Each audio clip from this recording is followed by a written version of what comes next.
বন্ধুরা, আজ আমি ভ্যানিলা স্পঞ্জি কেক করেছি। কিভাবে করেছি চলেন রেসিপিটা দেখে নিন। নমস্কার বন্ধুরা, স্বাগত। আজ আমি ভ্যানিলা স্পঞ্জি কেক তৈরি করব। আমি দুটো ডিম নিয়েছি, চিনি গুঁড়ো করে নিয়েছি, আর ময়দা নিয়েছি, আর লিকুইড মিল্ক নিয়েছি। আমি ডিম দুটো ফাটিয়ে নেব।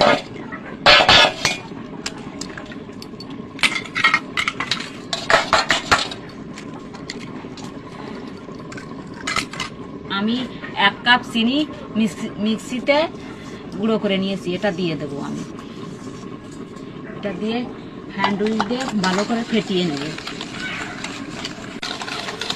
আমি এটা ভালো করে ফাটিয়ে নেব। আমি ডিম আর চিনিটা একটু ফেটিয়ে নিয়েছি। এবার দিয়ে দেব 1/2 চামচ বেকিং পাউডার। আমি এটা একটু ফেটিয়ে নেব। চিনি আর ডিমটা ভালো করে ফেটিয়ে নিয়েছি, দেখুন কালারটা চেঞ্জ হয়ে গেছে। এবার আমি এই 1.5 কাপ ময়দা মেপে নিয়েছি, ময়দাটা ভালো করে চেলে নিয়েছি, দিয়ে দেব ময়দাটা।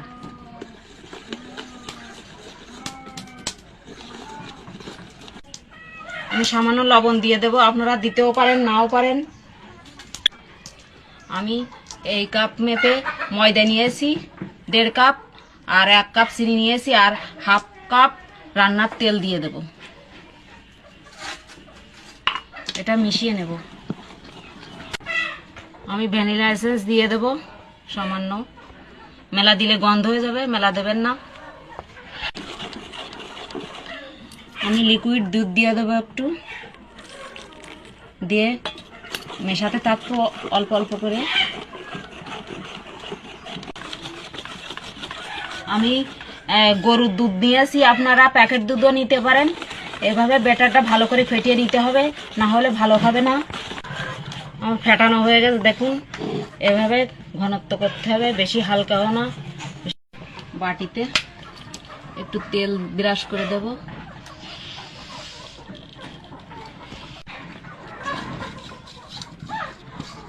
আমি এরকম একটা কলার পাতা কেটে নিয়েছি, আপনারা বাটার পেপারও ব্যবহার করতে পারেন।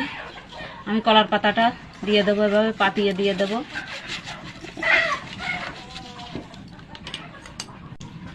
এবার আমি ব্যাটারটা ঢেলে দেব। ব্যাটারটা ভালো করে পা দিয়ে বসিয়ে দেব, যাতে ফাঁক না থাকে, তাহলে কেকটা ভালো ব্রেক হবে না।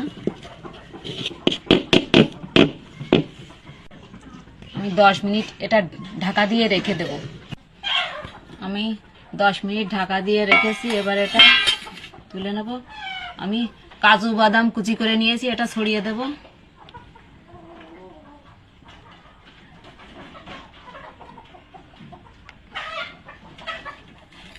আর চেরি কুচি করে নিয়েছি, এটা ছড়িয়ে দেব। আমি চেরিগুলো, কাজু বাদামগুলো সাজিয়ে দিয়েছি এভাবে। আর কড়াইটা বসিয়ে বালি দিয়ে দিয়েছি। আমি একটা স্ট্যান্ড বসিয়ে দেব। বালিটা আমি গরম করে নেব। বালিটা গরম করে নিয়েছি, আর আমি জাল দেব না। আমি এটা কড়াইয়ের উপর বসিয়ে দেব। আপনারা বালির পরিবর্তে লবণও ব্যবহার করতে পারেন। আমি এটা ঢাকা দিয়ে দেব। এবার আমি এটা 30 মিনিট ভাপিয়ে নেব।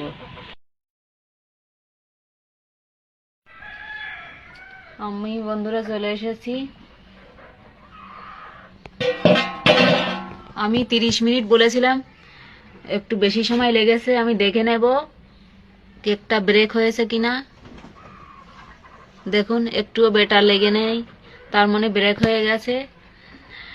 আমি এটা নামিয়ে নেব। নামিয়ে এটা ঠান্ডা করে আপনাদের দেখাবো। আমার কেকটা ঠান্ডা হয়ে গেছে। এবার আমি একটু সাইডটা একটু ছাড়িয়ে দেব।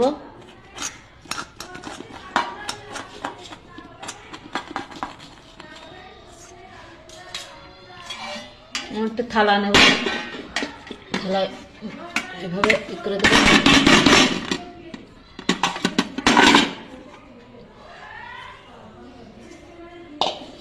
দেখুন আমার কেকটা হয়ে গেছে।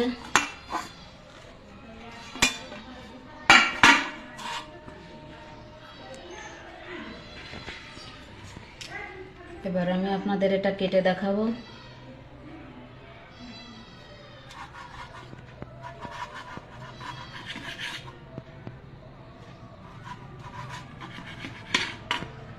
দেখুন কতটা স্পঞ্জি হয়েছে।